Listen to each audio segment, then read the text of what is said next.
Now it's time to talk about more Yu-Gi-Oh! Today we're talking about Yu-Gi-Oh! Bonds Beyond Time. And of course, very interesting fact, I also have the European DVD of it for some reason. I don't know why I got that, but I guess there's that. But anyways, we're talking about Yu-Gi-Oh! Bonds Beyond Time, the second Yu-Gi-Oh! Movie. And we're just going to go over like some of the three specific things I do really like about this movie. So obviously, let's get the bonds together. We're trying to figure out these segments, okay?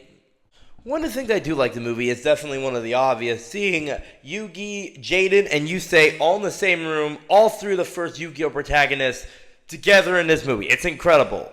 Like, this is obvious. Of course, the obviously basic plot of it is, well, the paradox from the future comes back to the past to steal Yusei Stardust Dragon because he wants to go back in time to go kill Pegasus because dual monsters apparently in his future kind of destroys the world. He meets Jaden on the way back, which, you know, obviously the Crimson Dragon saves Jaden. They go back in time to Yugi's time. Yugi's grandpa is killed by Paradox. When they go back in time before that, Yugi, Jaden, and Yusei to then stop Paradox in a card game. They win, and then, well, you know, essentially, you know, everything's fine. So that's kind of the basic plot of the movie. But yeah, seeing Jaden, Yusei, and Jaden, Yugi, and Yusei in one room is definitely the highlight of it. Then you would never see this in any other Yu-Gi-Oh! Product ever after this point, besides like fan fictions and art. Another one of the things I do like about it is definitely like the duel itself, honestly. Like, definitely that. Like, mostly because they don't, besides like Yusei summoning out his monsters to create Junk Gardener, they mostly just use their 8 monsters, Jaden with Neos, Yugi with Dark Vision Girl, and Yusei, of course, with Stardust Dragon. And they only use their aces throughout the entire duel. And that's pretty much it. Except with the big final finale with all 3 of their aces against Paradox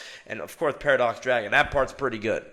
And definitely the aftermath of it. Seeing these 3 legends in the room, but having to slowly leave and go back to their own times and places of origin was still pretty good. A heartfelt goodbye, but this definitely sets the stage for we could definitely do more of this. Like, isn't this one of those really good ideas that just, in my opinion, just works, obviously.